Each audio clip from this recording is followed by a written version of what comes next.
Assalamualaikum warahmatullahi wabarakatuh. Hai para pencinta catur dan para caturmania, selamat datang kembali di Legenda Catur Dunia.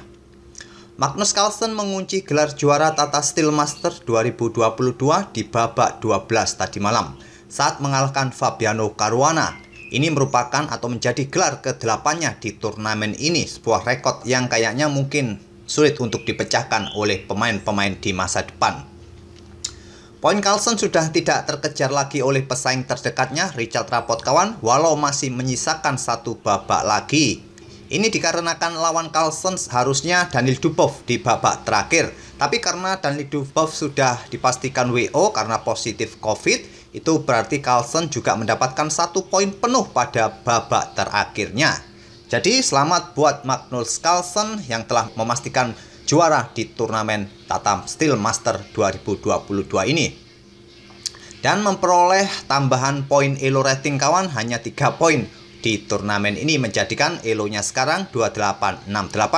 Masih butuh 32 poin lagi kawan untuk mencapai 2900, tapi tetap semangat buat Magnus Carlsen. Semoga tujuannya atau capaiannya bisa tercapai di tahun ini untuk mendapatkan elo 2900 atau 2900. Dan kita akan lihat permainan Carlsen tadi malam saat melawan Caruana ini kawan. Di sini Carlsen pegang hitam dan Caruana pegang putih. Bermain atau mengawali dengan pion E4, dibalas Carlsen dengan permainan Sicilia pion C5. Kuda F3, kuda C6, gajah B5. Caruana bermain dengan variasi Rosso Limo attack. Carlsen melanjutkan jalur utama dengan pion G6. Dan pada posisi ini kawan, 2 langkah pilihan bagi putih adalah rokade atau bertukar gajah pukul kuda.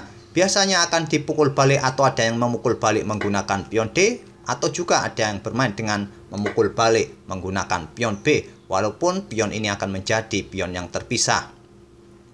Masih sangat standar langkahnya kawan jika dilanjutkan dengan variasi seperti ini. Di sini Caruana memilih rokade dan selanjutnya gajah G7. Di sini pion C3 jelas untuk mendukung pion pusat nanti. Kuda F6 oleh Carlsen dan beteng E1 melindungi pion. Di sini Carlsen juga rokade dibalas dengan pion D4. Carlsen memainkan pion D5 mengcounter attack petak pusat. Tantangan pion pukul pion ditolak, pion hanya didorong maju ke E5 mengancam kuda ke E4. Carlsen sekarang mempunyai kuda yang cukup sentral posisinya di area pertahanan putih, tapi di sisi yang lain kawan, diagonal gelap bagi gajah ini sekarang posisinya tertutup, ada 3 pion yang menutupi diagonal ini. Mungkin nanti Carlsen mencari diagonal yang lebih efektif lagi agar gajahnya ini tidak hanya pasif untuk bertahan, tapi juga bisa digunakan untuk menyerang. Mungkin nanti ke peta H6 ataupun mundur untuk ke peta F8, mendorong pionnya maju untuk membuka diagonal ini bisa dimainkan oleh hitam. Kalaupun terus harus di sini kawan, gajah ini akan pasif hanya untuk bertahan posisinya. Caruana melanjutkan pengembangan gajah E3. Carlsen membuka lajur C, pion C pukul pion D4 dipukul balik oleh pion C. Di sini Carlsen melangkah menteri B6, menyerang gajah atau mengincar pion yang ada di belakangnya jika gajah ini pindah. Caruana membackup dengan menteri ke E2, selanjutnya gajah D7 oleh Carlsen sedang menyiapkan jebakan kecil bagi Caruana. Jika Caruana atau putih tidak berhati-hati pada posisi ini, ambil contoh memainkan pion H3 kawan, maka kuda hitam ini akan pukul pion E5 menantang pertukaran gajah terang. Atau jika kalian pukul kuda ini menggunakan pion berbalik untuk menyerang menteri, menteri akan ambil gajah kalian. Dan jika terjadi pertukaran menteri seperti ini, hitam masih untung 1 pion.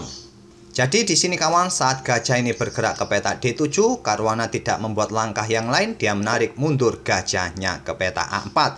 Jika sekarang kuda ini ambil pion ini kawan, masih bisa dipukul balik oleh pion. Sekarang discover attack bagi menteri hitam dan menteri hitam tidak mempunyai kesempatan ambil gajah yang ada di depannya.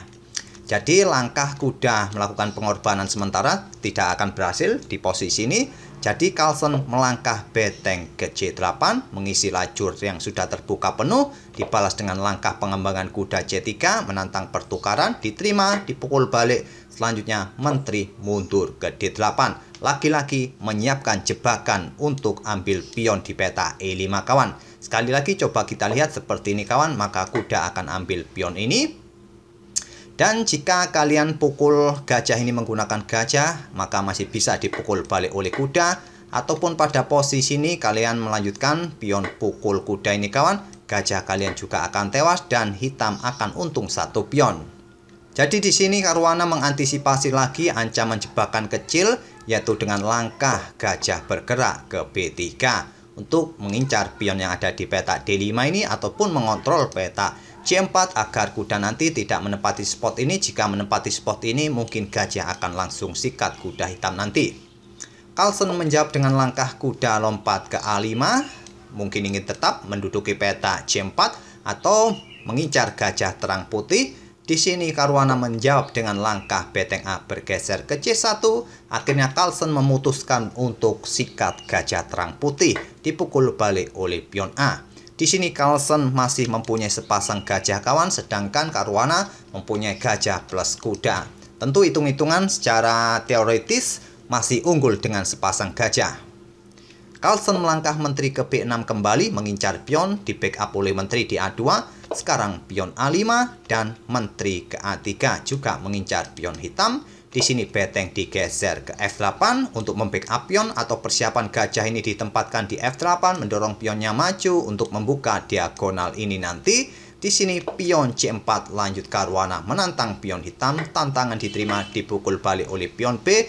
Coba lihat kawan, Caruana ini sementara cukup kuat posisinya di sentral dengan pion-pionnya, sedangkan Carlsen juga mempunyai kesempatan untuk membuat pion bebas.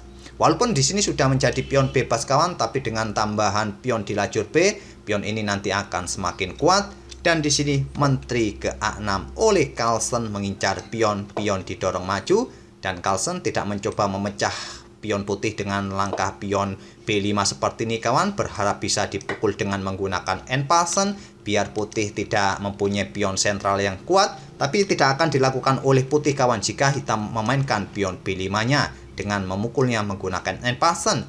Dia kemungkinan akan bermain dengan pion D5 untuk mendapatkan space yang lebih di area pertahanan hitam.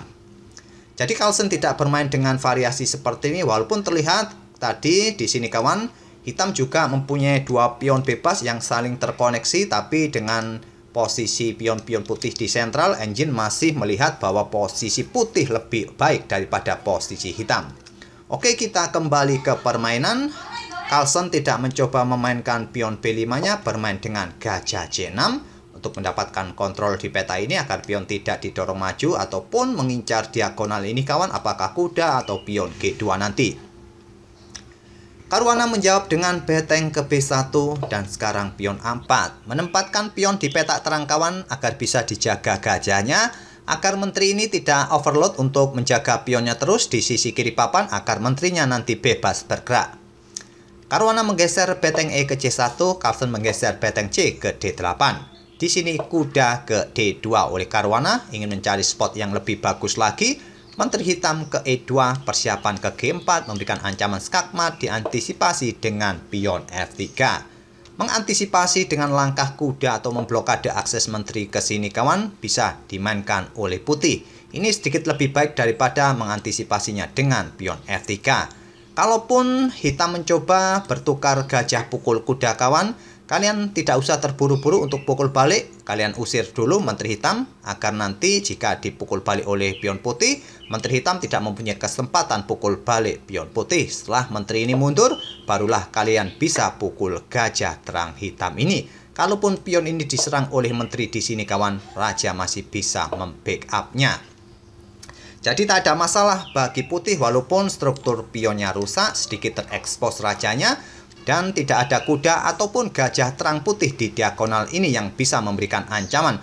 Hanya mempunyai gajah gelap yang sekarang posisinya tidak mempunyai diagonal gelap yang terbuka kawan, jadi tak ada masalah bagi putih. Dan engine pun menyatakan posisi putih lebih baik daripada hitam di posisi atau dengan variasi seperti ini. Tapi Caruana mengantisipasi ancaman menteri hitam yang ingin bergerak ke petak G4 dengan pion F3. Dan Carlsen kemudian datang dengan langkah pengorbanan beteng pukul pion D4. Dan tidak ada langkah terbaik lainnya kawan jika tidak pukul beteng ini. Sekarang gajah pukul beteng oleh Caruana, Carlsen ambil kuda D2. Caruana melanjutkan beteng D1 mengusir menteri, menteri ke F4, selanjutnya menteri putih ke B4 oleh Caruana. Carlsen melanjutkan dengan pion E6 untuk membuka atau memblokade pion ini agar tidak didorong terus, ataupun juga persiapan gajah ditempatkan ke peta F8 untuk menyerang pion lemah ini kawan. Di sini Caruana menjawab dengan langkah gajah ke C3 menantang pertukaran dan diterima. Sekarang kawan, putih harus memutuskan apakah pukul menggunakan gajah atau pukul balik menggunakan beteng. Caruana memutuskan memukul balik menggunakan gajah. Jika memukul balik menggunakan beteng, jawaban hitam adalah gajah F8 menyerang pion ini. Kalaupun kalian membackupnya dengan beteng di sini, maka gajah siap menyerang beteng kalian dan pion ini akan tewas. Kalaupun di backup oleh gajah di peta D4, maka beteng hitam akan siap memberikan pimpinan bagi gajah putih ini kawan. Dan pimpinan seperti ini sangat tidak membuat nyaman bagi putih. Nantinya gajah siap pukul pion ini. Kalaupun kalian menggeser beteng untuk melindungi pion ini, hitam bisa bermain dengan pionnya untuk didorong maju ke depan. Dan seterusnya, beteng bisa melindungi pionnya nanti di sisi kiri papan. Tak ada masalah bagi hitam. Di sini tadi Caruana memutuskan untuk pukul balik menteri hitam menggunakan gajah, tapi dia meninggalkan pionnya diambil oleh Carlsen. Carlsen unggul 2 pion di sini. Gajah putih mundur ke A3, gajah hitam mundur ke F6. Raja putih F2, gajah E7 mengincar pion. Caruana mengangkat beteng ke B6. Mungkin ingin bertukar beteng pukul gajah nanti, agar nanti kualitas perwira di atas papan seimbang kawan, sama-sama mempunyai 1 beteng plus gajah gelap.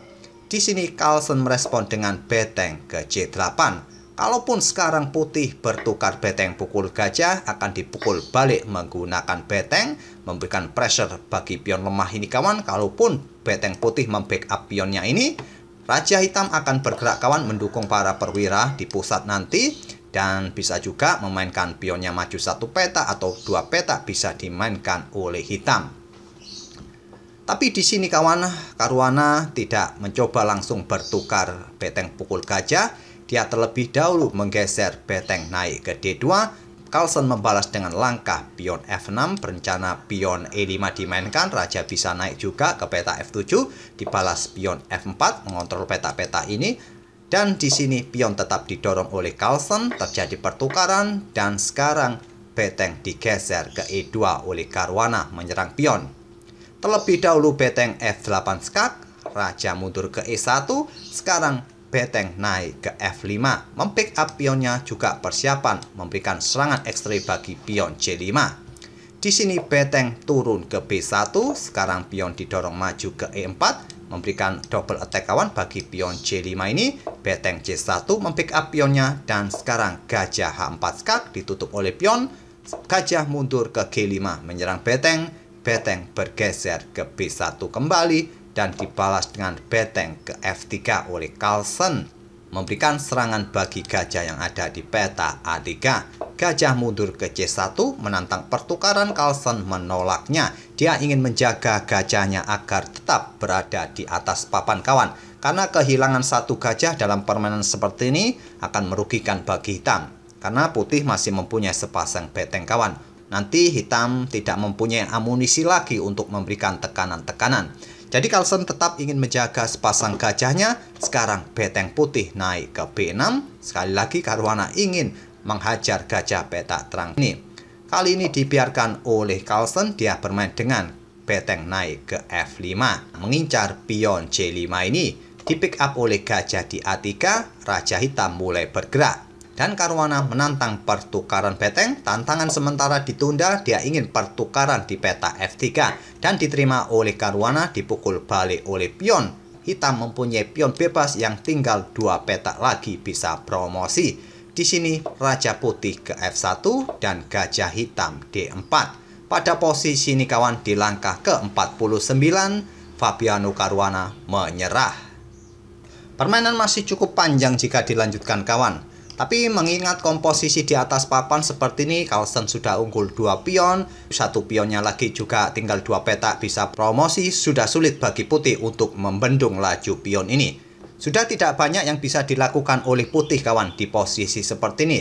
Kemungkinan bila permainan tetap dilanjutkan, kawan Raja Hitam ini akan mendekati pion putih di sini mendukung gajah ambil pion ini nanti.